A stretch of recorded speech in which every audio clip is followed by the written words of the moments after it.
হ্যাঁ, আমার খাদ্যরসিক বন্ধুগণ কেমন আছো? চলে এসেছি আজকে সম্পূর্ণ বেঙ্গলের নিরামিষ একটা রেসিপি নিয়ে, নিরামিষ এঁচোড়ের ডালনা। চলো দেখে নিই ঝটপট এটা বানাতে কী লাগছে। তার জন্য একটা বড় সাইজের টমেটো, দুটো কাঁচা লঙ্কা, 1 ইঞ্চির থেকে একটু বেশি আদা, আর এতে সমস্ত বেসিক মশলা অ্যাড করা আছে। আর নিয়ে নিচ্ছি 1 চামচে বড় চামচের মতন টক দই, সামান্য একটু জল দিয়ে এটার একটা স্মুথ পেস্ট রেডি করে নেব। এর মধ্যে ধনে, জিরে, নুন, হলুদ, লঙ্কার গুঁড়ো, সামান্য পেপার পাউডার সমস্ত কিছু অ্যাড করা আছে মশলাটার মধ্যে। আর এদিকে এঁচোড়টাকে আমি সেদ্ধ করে রেখেছিলাম 4টে সিটি দিয়ে, আলুটাকেও হালকা একটু সেদ্ধ করে রেখেছি। এবার কড়াইয়ে পর্যাপ্ত পরিমাণে তেল দিয়ে আলুগুলোকে ফার্স্টে ভেজে তুলে সাইডে রেখে দেবো। নুন, হলুদ, লঙ্কার গুঁড়ো, গোলমরিচ দিয়ে সামান্য একটুখানি ভেজে তুলে সাইডে রেখে দেবো।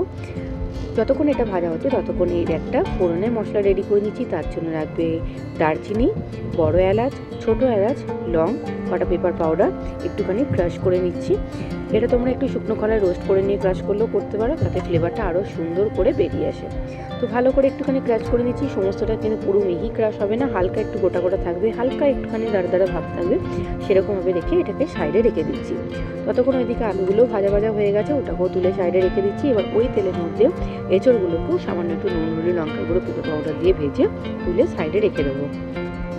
তো এটাও হালকা ভাজা হয়ে গেলে এটাকেও তুলে সাইডে রেখে দেবো। এবার ফোড়নে দিয়ে দেবো একটা তেজপাতা, শুকনো লঙ্কা, যেটা ক্রাশ করে রেখেছি সেই সমস্ত মশলা, একটুখানি হিং, আর একটু গোটা জিরে আর চিনি। ফোড়নটা থেকে যখন অ্যারোমা বেরোতে সুন্দর করবে তখন তার মধ্যে যে পেস্ট কোটটা রেখেছিলাম করে সেটাকে এর মধ্যে অ্যাড করে দিচ্ছি। আর দিয়ে দিচ্ছি হলুদ গুঁড়ো, লঙ্কার গুঁড়ো, কাশ্মীরি লঙ্কার গুঁড়ো। তো সেটাকে দিয়ে ভালো করে এবারে কষিয়ে নেব, তেল ছাড়া অবধি, মশলা অবধি ভালো মতন কষিয়ে নেব। যখন সুন্দরভাবে কষানো হয়ে যাবে, তেল ছেড়ে আসবে, তখন ভেজে রাখা আলু আর এঁচোড়টাকে দিয়ে ভালো করে ঢাকা দিয়ে কষাতে থাকবো। যখন সম্পূর্ণ তেল ছেড়ে যাবে তখন পর্যাপ্ত পরিমাণে যেরকম তোমরা গ্রেভি খেতে চাও সেরকম পরিমাণে তোমরা জল অ্যাড করবে। আমি এখানে জল অ্যাড করে দিচ্ছি, গরম জল অ্যাড করেছি, তোমরা চাইলে এমনি নর্মাল ঠান্ডা জলও, রুম টেম্পারেচার জলও অ্যাড করতে পারো। তো আমাদের এঁচোড়ের ডালনা একদম রেডি।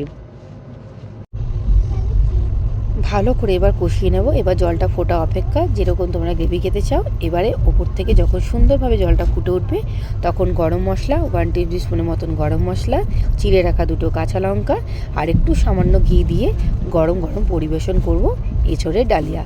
সম্পূর্ণ নিরামিষ রেসিপি, এটা কোনো অংশে পেঁয়াজ রসুন ছাড়া এঁচোড়ের থেকে কিন্তু কম হয় না রান্নাটা, বরঞ্চ তার থেকে বেশি টেস্ট হয়। পেঁয়াজ রসুন দিয়ে রান্না করে এঁচোড়ে যেরকম একটা স্বাদ হয়, পুরো মাংসের মতন যেরকম লাগে, সেরকম এঁচোড়ের রান্নাটাও খেতে একদম সেরকমই হয়। নিরামিষ হলেও কিন্তু এটা অসাধারণ খেতে লাগে। কোনো দিন বানিয়ে গরম ভাতের সাথে পরিবেশন করে দেখো, এটা খেতে তোমাদের খুব সুন্দর লাগবে। এঁচোড়ে প্রায় আমার অনেক রেসিপি আমার ইউটিউব চ্যানেলে পোস্ট করা আছে, তোমরা গিয়ে সেখানে ভিজিট করে দেখতে পারো। আমি অনেক রকম রেসিপি তোমাদের সাথে শেয়ার করেছি। আশা করছি এই রেসিপিটা তোমাদের সকলকার খুব ভালো লেগেছে। ভালো লাগলে এবারের মতো অনুরোধ রইল, ছোট্ট করে লাইক, কমেন্ট, শেয়ার করে থাকা।